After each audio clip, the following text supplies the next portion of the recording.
ഞാൻ ഭയങ്കര നിരാശയോടെ ആയിരിക്കും യദുവിന് മെസ്സേജ് അയക്കുന്നത്. അപ്പൊ യദുവിന്റെ മെസ്സേജ് വന്നു കഴിയുമ്പോഴത്തേക്കും ഞാൻ ഭയങ്കരമായിട്ട് ചാർജ് ആവും. അപ്പൊ അടുത്ത ഇന്റർവ്യൂ എനിക്കുള്ള എന്നെ ഹെൽപ്പ് ചെയ്തത് ആ ഒരു മോക്ക് ഇന്റർവ്യൂ ആണ്. ഓക്കെ, ഇങ്ങനെയാണ് അവിടെ പോയി ബിഹേവ് ചെയ്യേണ്ടത്, ഇങ്ങനെയാണ് സംസാരിക്കേണ്ടത്, ഇങ്ങനെ ആയിരിക്കണം നിങ്ങളുടെ ബോഡി ലാംഗ്വേജ്, ഇങ്ങനെ ആയിരിക്കണം നിങ്ങൾ പ്രസന്റ് ചെയ്യേണ്ടത്. അതെ, അത് എനിക്ക് തോന്നുന്നു ദേവിൻ അത് കറക്റ്റ് ആയിട്ട് പറഞ്ഞു തന്നതിന് ശേഷം പിന്നീടുള്ള ആപ്ലിക്കേഷൻ ഭയങ്കര പെർഫെക്റ്റ് ആയിരുന്നു.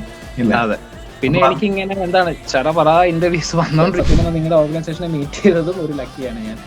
കാര്യം നമുക്ക് ചില സമയത്ത് മെന്ററിങ് വേണമല്ലോ. അപ്പം ആ മെന്റർ കറക്റ്റ് ആണെങ്കിലേ നമുക്ക് കറക്റ്റ് കാര്യങ്ങൾ കിട്ടുള്ളൂ. എന്തെങ്കിലും ഒരു ആൻസർ സ്റ്റക്ക് ആകുമ്പോൾ ജസ്റ്റ് ഒന്ന് വീഡിയോസിൽ സ്ക്രോൾ ഡൗൺ ചെയ്തിട്ട് എന്തെങ്കിലും ഓപ്ഷൻ ഉണ്ടോ, എന്തെങ്കിലും എവിടെയെങ്കിലും പറയുന്നുണ്ടോ എന്ന് നോക്കിയിട്ട് കിട്ടിയിട്ട് തിരിച്ചു വരും. ഇത് കാരണം അതായിരുന്നു എന്റെ ലാസ്റ്റ് ഇന്റർവ്യൂ എന്ന് ഞാൻ മനസ്സിൽ ഉറപ്പിച്ച് പോയെടുത്തുനിന്നാണ് എനിക്ക് ഇന്റർവ്യൂ കിട്ടിയത്. എന്തായാലും ആദ്യമേ തന്നെ വലിയൊരു ഹ്യൂജ് കൺഗ്രാചുലേഷൻസ് ദേവിന് കേട്ടോ.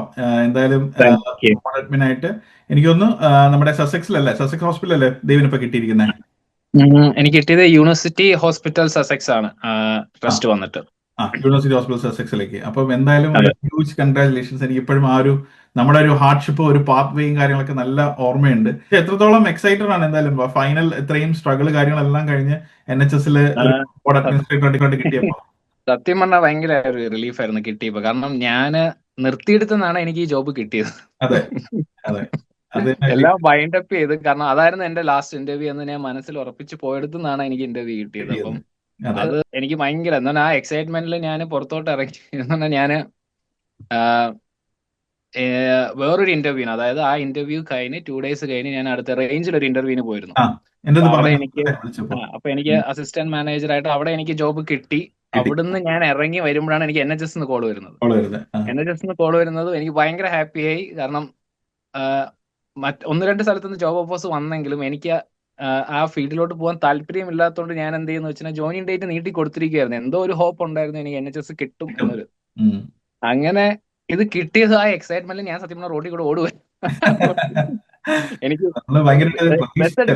ബെസ്റ്റിലോട്ട് കയറാൻ പോയ ഞാൻ തിരിഞ്ഞ് വേറെ വഴിക്കൊക്കെ പോയി. കാരണം എന്താ ചെയ്യേണ്ടതെന്ന് അറിഞ്ഞൂടാ. കാരണം അത്രയും ഡെസ്പറേറ്റ് ആയിട്ട് ട്രൈ ചെയ്തു, കിട്ടില്ല എന്ന് ഉറപ്പിച്ചെടുത്തെന്നാണ് എനിക്ക് ആ കോള് വന്നത്. ഒരു സാലറി സ്കെയിലോ അല്ലെങ്കിൽ അതിന്റെ പൊസിഷനോ ഒന്നും അല്ല, ഏത് എഫേർട്ടിന് ഒരു റിവാർഡ് വരുമ്പോൾ നമുക്കുണ്ടാവുന്ന ഒരു ഫീൽ ഉണ്ടല്ലോ, അതായിരുന്നു ആ സമയത്ത്. കംപ്ലീറ്റ്ലി ഡിഫറെന്റ് ആണ്. കാര്യം എനിക്ക് ഇപ്പോഴും ഓർമ്മയുണ്ട് ദേവ് പറഞ്ഞത്, ലൈക്ക് ആ ബാക്കിയുള്ള ഇന്റർവ്യൂസും കഴിഞ്ഞിട്ട് ഇത് ലാസ്റ്റ് ഇന്റർവ്യൂ ആണ്. ഇവൻ വരെ പറഞ്ഞു ഇനിയിപ്പോ എന്തായാലും നിർത്തിയേ പറ്റുള്ളൂ, നമുക്ക് വേറെ ഓപ്ഷൻസിലോട്ട് നോക്കാൻ പറ്റില്ല. കാര്യം എനിക്ക് തോന്നുന്നു ഒരു 10 അടുപ്പിച്ചെങ്കിലും അറ്റൻഡ് ചെയ്തിട്ടുണ്ടായിരിക്കും അല്ലേ മൊത്തത്തില്? അതെ, കാരണം എന്റെ ഏറ്റവും പ്രശ്നം എന്ന് വെച്ച് കഴിഞ്ഞാൽ എനിക്കൊരു ഫീഡ്ബാക്ക് ആയിരുന്നു പ്രശ്നം. കാരണം ഞാൻ ആഗ്രഹിക്കുന്ന ഫീഡ്ബാക്ക് അല്ല എനിക്ക് കിട്ടിക്കൊണ്ടിരുന്നത്. അതായത് ഇന്നടുത്ത് പ്രശ്നമുണ്ട്, ഇന്നതാണ് ഇമ്പ്രൂവ് ചെയ്യേണ്ടത്, അങ്ങനെ ഒരു ഫീഡ്ബാക്ക്. എന്റെ അടുത്ത് വന്ന ഫീഡ്ബാക്ക് എല്ലാം ഓക്കെ, നിങ്ങൾ കേപ്പബിൾ ആണ്, നിങ്ങൾ വളരെ കോമ്പറ്റീറ്റീവ് ആണ്, നിങ്ങൾ വളരെ ക്ലോസ് ആയിരുന്നു, പക്ഷേ ഞങ്ങൾക്ക് സിമിലർ എക്സ്പീരിയൻസ് ഉള്ള ഒരാൾ വന്നുകൊണ്ട് അവരെ കൺസിഡർ ചെയ്യേണ്ടി വന്നു, അല്ലെങ്കിൽ ഞങ്ങൾക്ക് ഒരു ഇന്റേണൽ കാൻഡിഡേറ്റ് ഉണ്ടായിരുന്നു. അപ്പം എനിക്കൊന്നും ചെയ്യാൻ പറ്റാത്ത റീസൺസ് കൊണ്ടായിരുന്നു എന്റെ ആ ചാൻസ് പൊക്കൊണ്ടിരുന്നത്. അപ്പം ഇനി എവിടെ ഇമ്പ്രൂവ് ചെയ്യണം, ഇനി എന്താണ് ചെയ്യേണ്ടത് അറിയില്ല. അപ്പം ഏത് വന്ന് പറഞ്ഞല്ലോ, അപ്പം എല്ലാ മാനേജേഴ്സും അങ്ങനെ ആയിരിക്കണമെന്നില്ല. ചിലർ വിചാരിക്കും ഓക്കെ, എന്തുകൊണ്ട് നമുക്ക് സിമിലർ എക്സ്പീരിയൻസ് ഇല്ലാത്ത ഒരാൾക്ക് കൊടുത്തുകൂടാ, അയാൾ ഇത്ര എഫേർട്ട് ഇട്ടതല്ലേ. അപ്പം എനിക്ക് ആ ലാസ്റ്റ് ഇന്റർവ്യൂന്ന് അതാണ് ഫീൽ ചെയ്യുന്നത്. അവരങ്ങനെ ആയിരിക്കും ചിന്തിച്ചത്. 100%. കാര്യം എല്ലാവരും ഓരോരുത്തരുടെയും ഡിസ്ക്രിപ്ഷൻ ആണ്. ഇപ്പൊ നമ്മള് എല്ലാവരുടെയും ഒരു ഐഡിയ എന്ന് പറയും, കൺസെപ്റ്റ് എന്ന് പറയുമ്പോൾ ഓക്കെ, NHS എന്ന് പറയുമ്പോൾ നമ്മുടെ നാട്ടിലെ ഗവൺമെന്റ് മെഡിക്കൽ കോളേജസ് പോലെ എല്ലായിടത്തും ഒരേ റൂൾ അല്ല. മനസ്സിലായോ? അതെനിക്കിപ്പോ ക്ലിയർലി അറിയാം. കാരണം ഞാനൊരു 4-5 ഹോസ്പിറ്റലിൽ പോയതുകൊണ്ട് അവരുടെ ആ രീതി കാണുമ്പോഴേ അറിയാം അവർ വളരെ ഓട്ടോണമസ് ആണ്. അതെ, എല്ലാവരും ഓട്ടോണമസ് ആണ്. അപ്പൊ അവർക്ക് അവരുടേതായിട്ടുള്ള ഡിസ്ക്രിപ്ഷൻ ഉണ്ട് എന്ത് വേണമെങ്കിലും. അപ്പൊ അത് ആൾക്കാർക്ക് അറിയില്ല. അപ്പൊ അത് കുറെ കൈൻഡ് ഓഫ് മിത്ത് ബസ്റ്റേഴ്സ് നമ്മൾ പറയത്തില്ലേ. അപ്പൊ അത് നമ്മൾ ആ ഒരു ഇപ്പൊ നമ്മുടെ അടുത്ത് വരുന്ന എന്റെ അടുത്ത് വരുന്ന ഓരോരുത്തരും ഞാൻ പറയുന്നത്, നിങ്ങൾ അവിടെ കൊടുക്കും പോലെ ആയിരിക്കില്ല മറ്റിടത്തുള്ള ഇന്റർവ്യൂ.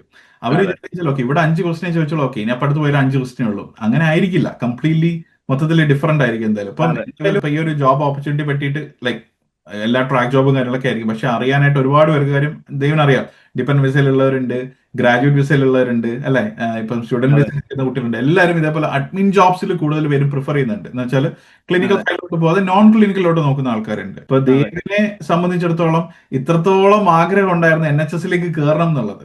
ഓക്കെ, ഡിപ്പാർട്ട്മെന്റ് ഇതാണ് ദേവ്, സോറി ഞാൻ വിട്ടുപോയി. ഡിപ്പാർട്ട്മെന്റ് എനിക്ക് വന്നിട്ട് ഇവിടെ PRHലെ സ്ട്രക്ചർ വന്നിട്ട് അവർ പറയുന്നത് അവരെ അഡ്മിൻസ് എല്ലാം ഒരു റിപ്പോർട്ടിംഗ് പോയിന്റ് ആണ്. അപ്പം കാരണം ചില ഹോസ്പിറ്റൽസ് വന്നിട്ട് അഡ്മിൻസ് വന്നിട്ട് അതാത് ഡിപ്പാർട്ട്മെന്റ്സിലായിരിക്കുമല്ലോ റിപ്പോർട്ടിംഗ്. പക്ഷെ ഇവിടെ വന്നിട്ട് അവർക്കൊരു സെപ്പറേറ്റ്, അവർ തന്നെ ഒരു ഡിപ്പാർട്ട്മെന്റ് ആയിട്ട് ഒരു മാനേജറിന്റെ അണ്ടറിലാണെന്നാണ് പറയുന്നത് PRHല്. എനിക്ക് അതിനെ കുറിച്ച് ഡീറ്റെയിൽ ആയിട്ട് അറിയില്ല. അന്ന് ഇന്റർവ്യൂവിനിടെ സംസാരിച്ചപ്പോൾ എനിക്ക് ഒരു റഫ് ഐഡിയ അവർ തന്നതാണ്. ഇവിടെ അഡ്മിൻസ് എല്ലാം ഒരു റിപ്പോർട്ടിംഗ് പോയിന്റ് ആണ്, അതായത് ഒരു ടീമിന്റെ അണ്ടറിലാണ്, അങ്ങനെ വാർഡ് അനുസരിച്ചല്ല. ഓക്കെ.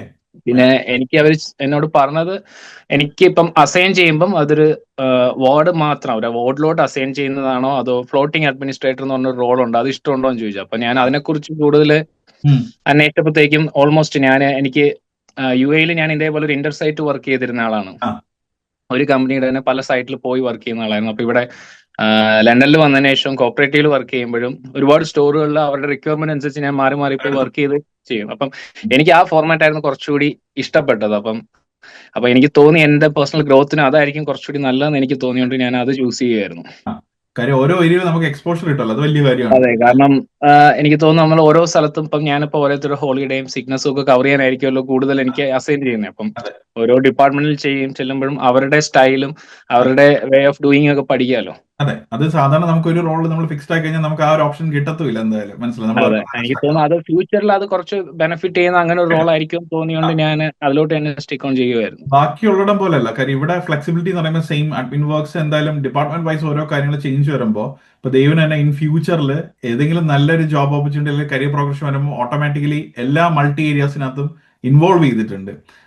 ഞാനും അതാ ഉദ്ദേശിച്ചത്. അതായത് ഇപ്പൊ എന്റെ കുറച്ച് നോളജ് കുറച്ചുകൂടി വൈഡ് ആയിട്ട് വരുമെന്ന് എനിക്ക് തോന്നി. ഒരുപാട് പല ഡിപ്പാർട്ട്മെന്റ്സിൽ നിന്ന് നമുക്ക് ഇൻഫർമേഷൻസ് കിട്ടുള്ളൂ. മറ്റാകുമ്പോൾ നമ്മൾ ഒരു വാർഡിനെ മാത്രം നിന്ന് വർക്ക് ചെയ്ത് അതിൽ മാത്രം ഡെവലപ്പ് ചെയ്ത് വരുന്ന ടൈപ്പ് ആയിരിക്കും. അതെ, ഇപ്പൊ ദൈവന്റെ സപ്പോർട്ടിംഗ് ഇൻഫർമേഷൻ നമ്മൾ നോക്കുന്ന സമയത്താണെങ്കിൽ തന്നെയും എന്തോരം എക്സ്പീരിയൻസ് പ്രീവിയസ് മിഡിൽ ഈസ്റ്റിലാണെങ്കിലും ഇപ്പൊ ഇവിടെ കോപ്പറേറ്റീവ് വർക്ക് ചെയ്താണെങ്കിലും എല്ലാം നല്ല ഹൈലൈറ്റ് ചെയ്ത് കൊടുക്കാൻ പറ്റി. അപ്പം ഇനി ഇതും കൂടെ ആകുമ്പോൾ മൾട്ടി ഏരിയാസിൽ നമ്മൾ പോയി വർക്ക് ചെയ്യുമ്പോൾ നമ്മുടെ പോർട്ട്ഫോളിയോ കുറച്ചും കൂടെ ഇമ്പ്രൂവ് ആവും, മനസ്സിലായോ? പിന്നീട് ഒരു കരിയർ പ്രോഗ്രഷൻ നമ്മൾ നെക്സ്റ്റ് ഒരു ഇത് കൊടുക്കുമ്പോൾ നമുക്ക് എല്ലാ ഏരിയയും സ്പെസിഫൈ ചെയ്യാൻ പറ്റും എന്തായാലും. കാരണം എനിക്ക് എന്റെ അടുത്ത് ഇന്റർവ്യൂവർ പറഞ്ഞ ഒരു കാര്യം ഉണ്ടായിരുന്നു. എന്റെ അടുത്ത് പറഞ്ഞു എന്റെ മെയിൻ സ്ട്രെങ്ത് എന്ന് പറയുന്നത് അതാണെന്നാണ് പുള്ളിക്കാരി പറഞ്ഞത്. കാരണം ഞാൻ എന്റെ ആപ്ലിക്കേഷൻ നോക്കിയപ്പോൾ അവര് മനസ്സിൽ ഓൾറെഡി പറഞ്ഞു ഇയാൾ ഇന്റർവ്യൂ കിട്ടുകയാണെങ്കിൽ ഇയാൾ ഫ്ലോട്ടിംഗ് ആയിരിക്കും എടുക്കുന്നത്. അതെ, ഉറപ്പായിട്ടും. കാര്യം അതിനകത്ത് ക്ലിയർ ആയിട്ടുണ്ട് ദൈവന്റെ അതിനകത്ത്. കാര്യം എല്ലായിടത്തും പോകും എന്ന് വെച്ചാൽ അവർക്ക് ഫ്ലെക്സിബിൾ ആയിട്ട് ഒരാളെ കിട്ടുക എന്ന് പറയുന്നത് ഭയങ്കര സംഭവമാണ്, മനസ്സിലായോ? കാര്യം എല്ലാവർക്കും ഇപ്പൊ നമ്മള് ഇന്റർവ്യൂ കഴിയുമ്പോൾ നമുക്ക് മാൻഡേറ്ററി ക്വസ്റ്റ്യൻസ് ഉണ്ട്. ഓക്കെ, ഇപ്പൊ ഏത് ഇന്റർവ്യൂ, നഴ്സിംഗ് ആവട്ടെ നോൺ നഴ്സിംഗ് ആവട്ടെ ക്ലിനിക്കലോ നോൺ ക്ലിനിക്കലോ ആവട്ടെ, അപ്പൊ ഈ മാൻഡേറ്ററി ക്വസ്റ്റ്യൻസ് ചിലപ്പോൾ നമുക്ക് ചൈൽഡ് കെയറും കാര്യങ്ങളൊക്കെ ഉണ്ടായിരിക്കും. ഓക്കെ, അപ്പൊ ആ ഒരു ഡിപ്പാർട്ട്മെന്റ് നമുക്ക് ഭയങ്കര ആഗ്രഹമായിരിക്കും. പക്ഷെ അവിടെ ഓൺ കോൾ എന്നൊരു ഓപ്ഷൻ ഉണ്ടെന്ന് വെച്ചോ. ഓക്കെ, അപ്പൊ നമുക്കൊരു ഓൺ കോളിന്റെ ഓപ്ഷൻ വെക്കുകയാണ്. പക്ഷെ ഈ ഒരാൾക്ക് ഇന്റർവ്യൂ അവർ എല്ലാ കാര്യങ്ങളും ഓക്കെ ആയി, പക്ഷെ മാൻഡേറ്ററി ക്വസ്റ്റ്യനിൽ ഓൺ കോൾ ചോദിച്ചപ്പോൾ അവർക്ക് പറ്റില്ല എന്നുള്ള സംഭവത്തിലോട്ട് വന്നെന്ന് വെച്ചോ. അപ്പൊ പിന്നെ ഓട്ടോമാറ്റിക്കലി ആ ജോബ് തന്നെ ചിലപ്പോൾ പോകും. ഓക്കെ, നമ്മളിപ്പോ ഫ്ലെക്സിബിലിറ്റി ഓപ്ഷൻ അവരുടെ പറയുമ്പോൾ അവർക്ക് ഭയങ്കര താല്പര്യമായിരിക്കും. ബിക്കോസ് നിങ്ങളെ മാക്സിമം എല്ലായിടത്തോട്ടും കവർ ചെയ്യാൻ പറ്റും.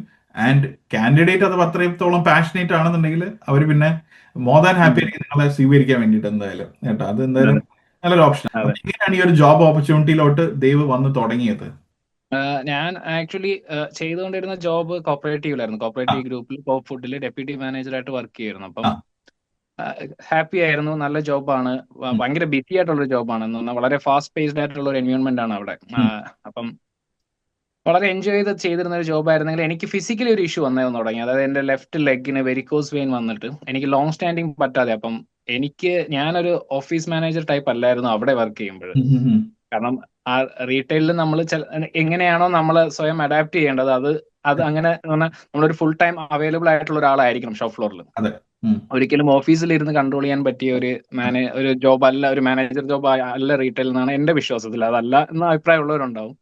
അപ്പൊ അതുകൊണ്ട് തന്നെ എനിക്ക് അവിടെ പോകുമ്പോൾ എനിക്ക് എന്നെ റെസ്ട്രിക്ട് ചെയ്യാൻ പറ്റുന്നില്ല. ഞാൻ വീണ്ടും അത് ഇൻവോൾവ് ആവുന്നു, എന്റെ കാല് വേഴ്സ് ആവുന്നു, പെയിൻ വരുന്നു, വീണ്ടും അത് സ്ട്രഗിൾ ചെയ്ത് പോകേണ്ടി വരുന്നു, ഡേ ഓഫ്സ് എടുക്കുന്നു. അപ്പൊ എനിക്ക് തന്നെ മനസ്സിലായി ഇത് കറക്റ്റ് ഒരു റോൾ മോഡൽ അല്ല ഞാൻ ഇങ്ങനെ കാണിക്കുന്നത്. കാരണം ഞാൻ ഇത് സോർട്ട് ഔട്ട് ചെയ്യണം, അല്ലെങ്കിൽ ഇത് കാരണം മറ്റുള്ളവർക്ക് ബുദ്ധിമുട്ടുണ്ടാവുന്നുണ്ട് എന്നൊരു തോന്നൽ എനിക്ക് വന്നു. അപ്പം ഞാൻ അന്ന് മുതൽ കറക്റ്റ് പറഞ്ഞ മെയ് 2025 ഞാൻ 19th മെയ്യിലാണ് ഞാൻ വീട്ടിൽ വന്നിട്ട് ഞാൻ ഭയങ്കരമായിട്ട് ഇമോഷണലി ബ്രേക്ക് ഡൗൺ ഒക്കെ ആയിട്ട് എനിക്കൊരു ചേഞ്ച് വേണം എന്ന് പറഞ്ഞ് ഞാൻ ഫസ്റ്റ് ആപ്ലിക്കേഷൻ ഇടുന്ന ഒന്നാണ്. അപ്പം അതും ഞാൻ ഇരുന്നിട്ട് വെറുതെ ഒരു ആപ്ലിക്കേഷൻ ഇട്ടതാണ്. അത് എന്തോ ഒരു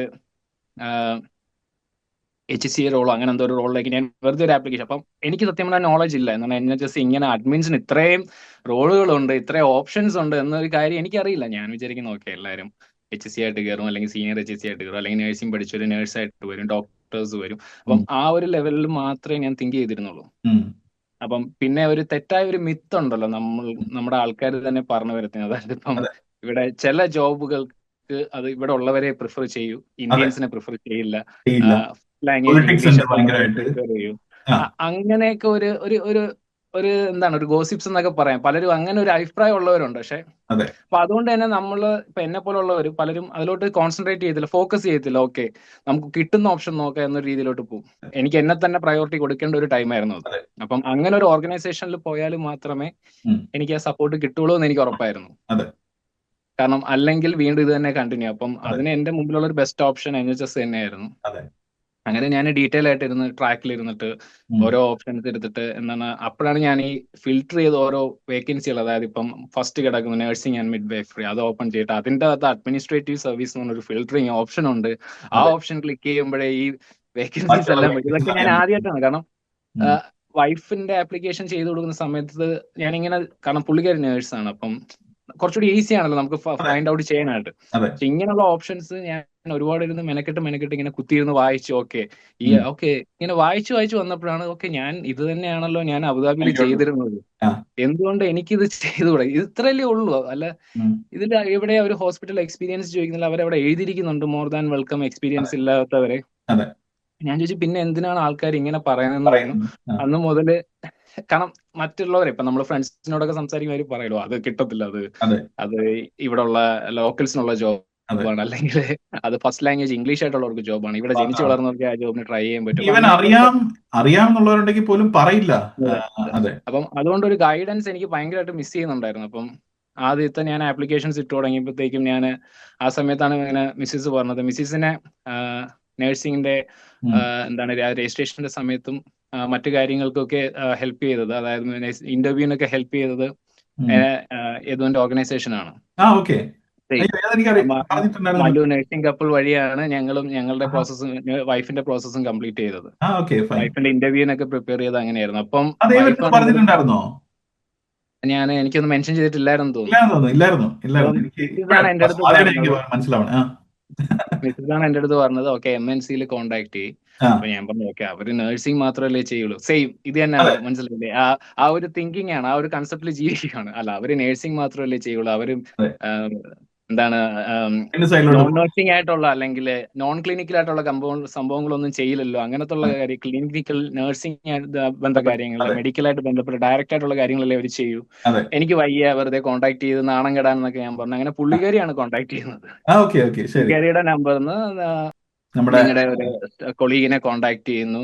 ആ അത് പുള്ളിക്കാരിയാണ് കൊളീഗായിട്ട് സംസാരിക്കുന്നത്. എന്നിട്ട് ഇൻഫർമേഷൻസ് ഒക്കെ എടുത്തിട്ട് എന്നെ കൺവിൻസ് ചെയ്തിട്ട് പറഞ്ഞു ആ ഇനി ഇവർ കറക്റ്റ് ആണ്, ഇവരാണ് നിങ്ങൾക്ക് ഹെൽപ്പ് ചെയ്യാൻ പറ്റുന്നത്. അതിനുശേഷമാണ് ഞാൻ എന്റെ നമ്പർ കൊടുക്കാൻ സമ്മതിക്കുന്നത്. ഇതിനെല്ലാത്തിലും ഉപരി വേറൊരു പ്രശ്നം എന്ന് വെച്ചാൽ ഈ ജോബ് ഡിസ്ക്രിപ്ഷൻ ഓരോന്നും വായിച്ചു കഴിയുമ്പോൾ എനിക്ക് ഭയങ്കരമായിട്ട് ഞാൻ ഓവർ കോൺഫിഡന്റ് ആയിരുന്നു. കാരണം ഞാൻ എല്ലാം അബുദാബിയിൽ ചെയ്തിരുന്ന ചെയ്തിട്ടുണ്ടല്ലോ. എന്റെ ജോബ് വെച്ചിട്ട് നോക്കുമ്പോൾ ഞാനൊരു സെന്റർ അഡ്മിനിസ്ട്രേറ്റർ ആയിരുന്നു. അപ്പൊ അത് വെച്ചിട്ട് നോക്കുമ്പോൾ ഉം, എനിക്ക് വളരെ ഈസി ആയിട്ടുള്ള ഒരു ജോബാണ്.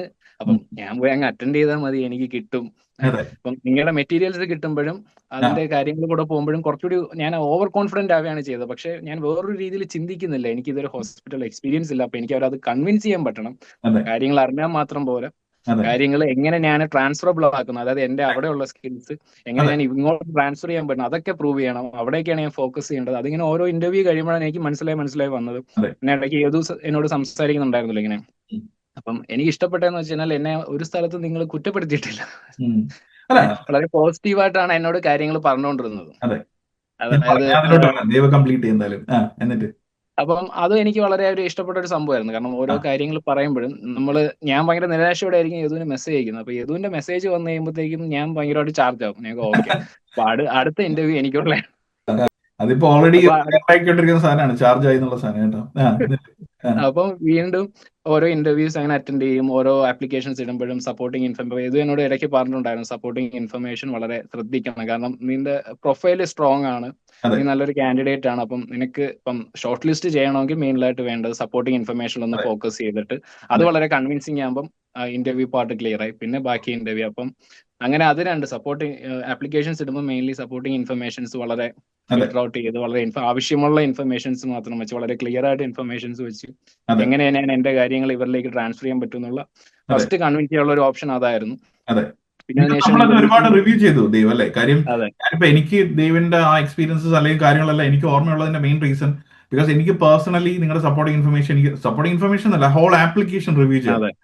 അതിന്റെ കൂടെ വരുന്നൊരു മിത്താണ് എല്ലാവർക്കും ഉള്ളൊരു സംഭവം, എല്ലാവരുടെയും മനസ്സിൽ സപ്പോർട്ടിംഗ് ഇൻഫർമേഷൻ മാത്രം മതി എന്നുള്ളൊരു സംഭവമാണ്. ഓക്കെ, അപ്പൊ ദേവിന്റെ അടുത്ത് ഞാൻ ഫസ്റ്റ് ദേവിന്റെ ആപ്ലിക്കേഷൻ കണ്ടപ്പോൾ പറഞ്ഞ കാര്യമാണ്, ദേവ് നമുക്ക് ഡ്യൂട്ടീസ് ആൻഡ് റെസ്പോൺസിബിലിറ്റീസ് ആവട്ടെ, അല്ലെങ്കിൽ സപ്പോർട്ടിംഗ് ഇൻഫർമേഷൻ ആവട്ടെ, റെഫറൻസ് ആവട്ടെ, ആദ്യം കൊടുക്കുന്ന ഇൻഫർമേഷൻ ആവട്ടെ. കാര്യം ഒരാള് ഇപ്പൊ ഞാൻ ഒരു ഷോർട്ട് ലിസ്റ്റിംഗ് ഹാൻഡലർ ആയിട്ട് ഇരിക്കുകയാണെന്നുണ്ടെങ്കിൽ അത് ഞാൻ നോക്കുന്ന ആദ്യം തൊട്ട് അവസാനം വരെയാണ്. അല്ലാതെ ഒരിക്കലും നേരെ ഞാൻ പോയി വായിക്കുന്നത് താഴെ നിന്ന് സപ്പോർട്ടിംഗ് ഇൻഫർമേഷൻ അല്ല. അപ്പൊ അത് ഞാൻ കാര്യം ദേവിന് എല്ലാ കാര്യങ്ങളും അതിനകത്ത് ഉണ്ട് ആപ്ലിക്കേഷൻ, പക്ഷെ അതിനെ ഒന്ന് നമ്മൾ പ്രോപ്പർ ആയിട്ട് ടൈലർ ചെയ്യണം, ക്ലിയർ ആയിട്ട്. കാര്യം ഞാൻ നോക്കുമ്പോൾ ഇൻപുട്ട് എല്ലാം ഉണ്ട് അതിനകത്ത്, എല്ലാ സാധനങ്ങളും ഉണ്ട്. അപ്പം ഈ ഇത്രയും എക്സ്പീരിയൻസ് ഉള്ള ഒരാള് എന്തുകൊണ്ട് അതിനെ ഷോക്കേസ് ചെയ്യുന്നില്ല അടിപൊളിയായിട്ട്? ഇപ്പൊ തന്നെ ഒന്ന് ആലോചിച്ചു, നമ്മളിപ്പോ 10ാം ക്ലാസ്സിലെ പരീക്ഷയ്ക്ക് എഴുതുന്നു, അല്ലെങ്കിൽ +2 പരീക്ഷ എഴുതുന്നു. അപ്പൊ അതൊക്കെ സമയത്ത് നമ്മൾ ഒരു സൈഡും കൂടെ നമ്മൾ ചിന്തിക്കും, ഈ നോക്കാൻ പോകുന്ന ആളിന് വേണ്ടിയിട്ട് നമ്മളൊരു പ്രസന്റേഷൻ വെക്കാറുണ്ട് ഇല്ലേ? അയാൾ എന്ത് ചിന്തിക്കും, ഏത് രീതിയിൽ നോക്കണം എന്നുള്ള സാധനം അതിന് നമ്മൾ സ്പേസ് കൊടുക്കും, ബാക്കി കാര്യങ്ങളൊക്കെ ചെയ്യാറുണ്ട്. ഈ സെയിം സംഭവം തന്നെയാണ് നമ്മൾ ഇവിടെയും എന്ത് ചെയ്യേണ്ടത്, ഇൻപുട്ട് ചെയ്യേണ്ടത്. അത് എനിക്ക് തോന്നുന്നു ദേവിന് അത് കറക്റ്റ് ആയിട്ട് പറഞ്ഞു തന്നതിന് ശേഷം പിന്നീടുള്ള ആപ്ലിക്കേഷൻ ഭയങ്കര പെർഫെക്റ്റ് ആയിരുന്നു ഇല്ലേ? പിന്നെ എനിക്ക് ഇങ്ങനെ എന്താണ് ചടപറ ഇന്റർവ്യൂസ് വന്നോണ്ടിരിക്കുന്നു. അറിയാം, ഞാൻ ഒന്ന് വന്നു എന്ന് പറഞ്ഞാൽ അടുത്ത ദിവസം അടുത്ത സ്ക്രീൻഷോട്ട് അയക്കും, അത് കഴിഞ്ഞ 2 ദിവസം കഴിയുമ്പോൾ വീണ്ടും സ്ക്രീൻഷോട്ട്. ഞാൻ തന്നെ നോക്കായിരുന്നു. കാര്യം ഇപ്പം ലൈക്ക് സത്യം പറഞ്ഞാൽ എനിക്ക് ഭയങ്കര സന്തോഷം. ഒന്ന് നമുക്കൊരു പ്രൗഡ് ഫീൽ ആണ്. കാര്യം എന്താ, ഇപ്പൊ നമ്മൾ ഒരുപാട് പേര് വരുന്നുണ്ട്, എല്ലാം കൂടുതൽ വരുന്ന എല്ലാം മൗത്ത് പബ്ലിസിറ്റി ആണ്. കാര്യം ഇതിനെപ്പറ്റി നമ്മൾ കൂടുതൽ അഡ്വർടൈസ്മെന്റ്, കാര്യം എന്റെ സമയം നോക്കിയിട്ട് എനിക്ക് ഇതിന്റെ സർവീസസ് അല്ലെങ്കിൽ അസിസ്റ്റൻസ് കൊടുക്കാൻ പറ്റുള്ളൂ, വേറെ ആരെങ്കിലും എനിക്ക് ഇതിനകത്ത് കൊണ്ടിരുത്താൻ പറ്റില്ല. ഓക്കെ, അപ്പൊ ഇത് ഇപ്പൊ നമ്മൾ സമയം കണ്ടെത്തി നിങ്ങൾക്ക് ഇത് പറഞ്ഞു തരുമ്പോ അത് നിങ്ങൾ എഫേർട്ട് ഇട്ട് അത് ചെയ്ത് അതിന് റിസൾട്ട് കിട്ടുമ്പോൾ അതിൽ ഭയങ്കര സന്തോഷമാണ്. അത് എനിക്ക് അത് സത്യം പറഞ്ഞാൽ മനസ്സിലായത്, ഞാൻ ഇതുമായിട്ട് ഒരു മോക്ക് ഇന്റർവ്യൂ ചെയ്തില്ലേ? അപ്പം ഞാൻ ഇവിടെ നിന്ന് വളരെ നല്ല രീതിയിൽ ഒരു റിയൽ ടൈം ഇന്റർവ്യൂ അറ്റൻഡ് ചെയ്യുന്ന പോലെയാണ് ഞാൻ അതിരുന്ന് വർക്ക്ഔട്ട് ചെയ്തത്. ഓക്കെ, ഞാൻ ഇരുന്നിട്ട് ആദ്യം മിസ്സിസുമായിട്ട് സംസാരിച്ചു, മിസ്സിസിനോട് ഞാൻ ആൻസേഴ്സ് പറഞ്ഞു. അപ്പം പുള്ളിക്കാരി അറിയാവുന്ന രീതിയിൽ എന്നെ കുറച്ച് കാര്യങ്ങളൊക്കെ പറഞ്ഞു തന്നു. കാരണം ഓൾറെഡി നിങ്ങളുടെ ആ ഒരു പാറ്റേണിലാണ് പുള്ളിക്കാരി ഇന്റർവ്യൂ അറ്റൻഡ് ചെയ്തത്. അപ്പൊ പുള്ളിക്കാരിക്ക് അറിയാം കുറച്ച് കാര്യങ്ങൾ എന്തായിരിക്കും നിങ്ങൾ ഉദ്ദേശിക്കുന്നതെന്ന്. അപ്പൊ എനിക്ക് കുറച്ച് കാര്യങ്ങൾ പറഞ്ഞു തന്നു. അപ്പൊ അതൊക്കെ വെച്ച് ഞാൻ വീണ്ടും റീഡ്രാഫ്റ്റ് ചെയ്തു ആൻസേഴ്സ് ഒക്കെ. അപ്പം ഇതുമായിട്ട് സംസാരിച്ചപ്പം ഇതിനോട് പറഞ്ഞു, ഓക്കെ ഞാൻ പ്രതീക്ഷിച്ച കാര്യങ്ങളെല്ലാം ഇതിൽ വന്നിട്ടുണ്ട്, പക്ഷെ ഇനി വേണ്ടത് ഇതൊക്കെ ഒന്ന് കറക്റ്റ് ഓർഡറിലൊന്ന് ആക്കിയെടുക്കുക, അതാണ് ചെയ്യേണ്ടതെന്ന് പറഞ്ഞു. അപ്പം അതെനിക്ക് ഭയങ്കര അവിടെ ഒരു മോട്ടിവേഷൻ ആയിരുന്നു. കാരണം ഓക്കെ ഞാൻ സംഭവം കൊണ്ടുവന്നിട്ടുണ്ട്, ഇനി അതൊന്ന് കറക്റ്റ് ഒന്ന് സെറ്റ് ചെയ്തെടുത്താൽ മാത്രം. അതെ, കാരണം എനിക്ക് അത് കൺവേ ചെയ്യാൻ പറ്റിയല്ലോ എന്നൊരു ഭയങ്കര സാറ്റിസ്ഫാക്ഷൻ ഉണ്ടായിരുന്നു. മോക്ക് ഇന്റർവ്യൂ സത്യം പറഞ്ഞാൽ അത് വളരെ ഇമ്പോർട്ടന്റ് ആണ്. കാരണം അതില്ലാതെ നമ്മളൊരു NHS ഇന്റർവ്യൂ ക്രാക്ക് ചെയ്യാൻ പോകുമ്പോൾ, എനിക്ക് മറ്റു റോളുകളെ കുറിച്ച് അറിയില്ല, എനിക്ക് അഡ്മിൻ റോളുകളെ കുറിച്ച് മാത്രമേ അറിയാവൂ. അതുകൊണ്ടാണ് ഞാൻ പറയുന്നത്, എനിക്ക് മറ്റൊന്നും ഞാൻ കമന്റ് ചെയ്യുന്നില്ല. പക്ഷെ ഞാൻ പോയ എക്സ്പീരിയൻസ് വെച്ചിട്ട് എന്നെ ഹെൽപ്പ് ചെയ്തത് ആ ഒരു മോക്ക് ഇന്റർവ്യൂ ആണ്. ഓക്കെ, ഇങ്ങനെയാണ് അവിടെ പോയി ബിഹേവ് ചെയ്യേണ്ടത്, ഇങ്ങനെയാണ് സംസാരിക്കേണ്ടത്, ഇങ്ങനെ ആയിരിക്കണം നിങ്ങളുടെ ബോഡി ലാംഗ്വേജ്, ഇങ്ങനെ ആയിരിക്കണം നിങ്ങൾ പ്രസന്റ് ചെയ്യേണ്ടത്, ഇത്രത്തോളം നിങ്ങൾ കംഫർട്ടബിൾ ആയിട്ട് അവിടെ ബിഹേവ് ചെയ്താൽ മാത്രമേ അവർ കൺവിൻസ് ആവൂ എന്നുള്ള കാര്യം എനിക്കൊരു ഐഡിയ കിട്ടിയത് ഇതെന്നായിരുന്നു. കാരണം ഞാൻ ഇപ്പം അബുദാബിയിലായിരുന്നാലും എനിക്ക് കോപ്പറേറ്റീവ് ജോയിൻ ചെയ്യുന്ന സമയത്തല്ല എനിക്ക് വളരെ ടഫ് ആയിട്ടുള്ള ഇന്റർവ്യൂ അല്ലായിരുന്നു. കാരണം ഞാൻ സിസ്കോംസിൽ അബുദാബിയിൽ ജോയിൻ ചെയ്യുന്നത് അഡ്മിനിസ്ട്രേറ്റീവ് അസിസ്റ്റന്റ് ആയിട്ടാണ്. അപ്പം എനിക്ക് വളരെ ഈസി ആയിട്ടുള്ള ഇന്റർവ്യൂ ആണ്. അതെന്റെ കരിയറിന്റെ ഏർലി സ്റ്റേജ് ആണ്. ഞാൻ ഡിഗ്രി കഴിഞ്ഞ സമയത്ത്. അത് കഴിഞ്ഞ് കോപ്പറേറ്റീവിൽ വരുമ്പോൾ ഞാൻ സ്റ്റുഡന്റ് ആയിട്ട് അവിടെ പാർട്ട് ടൈമിനാണ് കയറുന്നത്. പിന്നെ എനിക്ക് അവിടെ നിന്ന് ഇന്റർവ്യൂസ് അറ്റൻഡ് ചെയ്യാനുള്ള ഒരു പ്രോഗ്രഷൻ ആയിരുന്നു ആ 2 കമ്പനിയിലും. പക്ഷേ എന്റെ ലൈഫിൽ ഞാൻ ആദ്യമായിട്ട് അറ്റൻഡ് ചെയ്യുന്ന പ്രോപ്പറായിട്ട് അറ്റൻഡ് ചെയ്ത ഇന്റർവ്യൂ ഇതാണ് NHS. അപ്പൊ അതിന്റെ ഒരു വളരെ ഒരു പ്രശ്നങ്ങൾ എനിക്ക് ഉണ്ടായിരുന്നു. എനിക്ക് അറിയില്ല എങ്ങനെയാണ് റൈറ്റ് ആയിട്ട് ബിഹേവ് ചെയ്യേണ്ടത്, എങ്ങനെയാണ് പ്രസന്റ് ചെയ്യേണ്ടത്. കാര്യങ്ങൾ അറിയാം എന്നൊരു കോൺഫിഡൻസ് ഉണ്ടെങ്കിലും മറ്റുള്ളവർ ഇന്റർവ്യൂ ചെയ്തുള്ള എക്സ്പീരിയൻസ് ഉണ്ടെങ്കിലും അവിടെ പോയി ഒരു കാൻഡിഡേറ്റ് ആയിട്ട് ഇരുന്നുള്ള ഒരു എക്സ്പീരിയൻസ് എനിക്ക് വളരെ മിനിമലാണ്. അപ്പം ദേവ് അറ്റൻഡ് ചെയ്തിട്ടുണ്ട്. പക്ഷെ ഇതുപോലത്തെ ഒരു സെറ്റപ്പില് കാര്യം എനിക്ക് തോന്നിയിട്ടുള്ളത് ഇപ്പൊ അഡ്മിൻ സൈഡിൽ ഇപ്പൊ ദേവ് ആവട്ടെ അല്ലെങ്കിൽ ബാക്കിയുള്ള കാൻഡിഡേറ്റ്സ് ആവട്ടെ നല്ലതായിട്ട് പ്രിപ്പയർ ചെയ്ത് വരുന്ന കാര്യം ഞാൻ പറയാം കേട്ടോ. നിങ്ങൾ എല്ലാ കാര്യങ്ങളും അറ്റൻഡ് ചെയ്തിട്ടുണ്ട്, പക്ഷെ നമുക്കൊരു ടണൽ വിഷൻ ആണ് ഭയങ്കരമായിട്ട്. ഓക്കെ, കാര്യം NHS എന്ന് പറയുന്ന ഒരു ബ്രോഡ് വൈഡർ ആസ്പെക്ട് ആണ് അതിനകത്ത്. ഓക്കെ, എന്ത് കാര്യം നമ്മൾ പറഞ്ഞിട്ടുണ്ടെങ്കിൽ അഡ്മിൻ ആവട്ടെ, നോൺ ക്ലിനിക്കൽ ആവട്ടെ, നോൺ പേഷ്യന്റ് ഫേസിംഗ് ആവട്ടെ, എൻഡ് ഓഫ് ദ ആൻസർ എന്ന് പറയുന്നത് പേഷ്യന്റ് സേഫ്റ്റിയാണ്. ഓക്കെ, അപ്പം എനിക്ക് ഞാൻ ആ മോക്ക് നടത്തുന്ന സമയത്ത് ദേവിന്റെ ആൻസേഴ്സ് കേട്ടപ്പോൾ എനിക്ക് തോന്നിയത് ദേവിന് പ്രോപ്പർ ആയിട്ടുള്ള സ്കിൽസ് ഉണ്ട്, നോളജ് ഉണ്ട്. ഓക്കെ, പക്ഷെ ആ ഒരു വാല്യൂസ് ആൻഡ് ബിഹേവിയേഴ്സിന്റെ കാര്യമായിട്ട് ദേവിന് കണക്ട് ചെയ്യാൻ പറ്റുന്നുണ്ടോ എന്നുള്ളൊരു സംഭവമായിരുന്നു മെയിൻ. പക്ഷെ എനിക്ക് ഓരോന്നായിട്ട് ഫീഡ്ബാക്ക്, ഓരോ ക്വസ്റ്റ്യൻസ് നമ്മൾ ഫീഡ്ബാക്ക് പറഞ്ഞു പോകുമായിരുന്നു അല്ലെ മോക്കിനകത്ത്. അതെ അതെ പിന്നെ ഓട്ടോമാറ്റിക് ദൈവന് അപ്പൊ അത് ഹെൽപ്ഫുൾ ആയിരുന്നു ഓരോ സെഷൻസ് കഴിയുമ്പോഴും അതിനകത്ത്. അതെ അതെ കാരണം എനിക്ക് ക്ലിയർ ആയിട്ട് ഒരു ഐഡിയ കിട്ടിക്കൊണ്ടിരുന്നു ഇതായിരുന്നു ഉദ്ദേശിക്കുന്നത് എന്നുള്ള. കാരണം ഞാൻ പറഞ്ഞില്ല, എനിക്ക് അങ്ങനെ ഒരു എക്സ്പീരിയൻസ് ഇല്ല. ഇങ്ങനെ ഒരു സ്ട്രക്ചേർഡ് ആയിട്ടുള്ള ഒരു ഇന്റർവ്യൂ പോയി അറ്റൻഡ് ചെയ്ത് അതെ എക്സ്പീരിയൻസ് എനിക്കില്ല. അതെ കാരണം എനിക്ക് അത്രയും ടഫ് ആയിട്ടുള്ള ഇന്റർവ്യൂസ് ഫേസ് ചെയ്യേണ്ടി വന്നിട്ടില്ല മുമ്പ്. അതെ പക്ഷെ ഇത് എനിക്ക് മനസ്സിലാവും, ഓക്കെ ഇതൊരു എന്താണ് ഒരു സ്റ്റാർട്ടിംഗ് റോളാണ്. ബാൻഡ് 3 അഡ്മിൻ റോൾ എന്ന് പറയുന്നത് സ്റ്റാർട്ടിംഗ് റോളാണ്. പക്ഷെ അതെ അതിൽ കൂടെയാണ് നമുക്ക് സ്റ്റാർട്ട് ചെയ്യാൻ പറ്റത്തുള്ളൂ. അതെ പക്ഷെ അതത്ര ഈസി അല്ല എന്ന് എനിക്ക് അപ്പോഴാണ് മനസ്സിലായത്. കാരണം ഒരു വേക്കൻസി ആയിരിക്കാം, ഒരു വേക്കൻസിയിലേക്ക് 10-25 പേര് വരുന്നുണ്ടാവും. അതിൽ ഇന്റേണൽ കാൻഡിഡേറ്റ്സ് വരാം, അതെ സെയിം സിമിലർ ഫീൽഡിൽ നിന്ന് എക്സ്പീരിയൻസ് ഉള്ളവർ വരാം, ആൾക്കാർ ഇത് വരും എന്നെ പോലുള്ള പല എക്സ്പീരിയൻസ് പക്ഷെ എന്നെക്കാളും വളരെ കൂടുതൽ എക്സ്പീരിയൻസ് ഉള്ളവർ വരാം. ആൾക്കാർ വരും. അപ്പൊ അവിടെ ആ ഒരു എത്രയാണ് ഒരു കോമ്പറ്റീഷൻ ആണ്. 45 മിനിറ്റ്സ് ടു 1 അവർ നമ്മൾ എങ്ങനെ നമ്മളെ ഷോക്കേസ് ചെയ്യുന്നു, എത്രത്തോളം അവരെ കൺവിൻസ് ചെയ്ത് കയ്യിൽ എടുക്കുന്നു എന്ന്, നമ്മുടെ ഒരു കോൺഫിഡൻസ് എത്രത്തോളം ഉണ്ട്, അല്ലെങ്കിൽ നമുക്ക് അതെ എത്രത്തോളം പഠിക്കാൻ പറ്റും, നമ്മൾ എത്രത്തോളം സ്കിൽഡ് ആണെന്നൊക്കെ പ്രൂവ് ചെയ്യാൻ കിട്ടുന്ന ഒരു ഇത്. അതായത് ആപ്ലിക്കേഷൻ മാറ്റി വെച്ച് കഴിഞ്ഞാൽ ആ ഒരു 45 മിനിറ്റ്സ് നമ്മുടെ പെർഫോമൻസ് ആണ് സത്യം പറഞ്ഞാൽ അവർ ഡിസൈഡ് ചെയ്യുന്നതെന്നാണ് എനിക്ക് തോന്നിയിട്ടുള്ളത്. കാരണം ഡിസൈഡിങ് എന്ത് ഫാക്ടർ അത് തന്നെയാണ് ദേവ്. കാര്യം എന്ന് വെച്ചാൽ ഇപ്പം ദേവ് എന്തൊക്കെ ചെയ്തിട്ടുണ്ടെന്ന് പറഞ്ഞാലും അത് നമ്മൾക്ക് അവരെ പറഞ്ഞ് ഒന്ന് മനസ്സിലാക്കാൻ പറ്റിയില്ല എന്നുണ്ടെങ്കിൽ അതിനകത്ത് ഒരു റിസൾട്ട് നമുക്ക് ഉണ്ടാകാൻ പോകുന്നില്ല.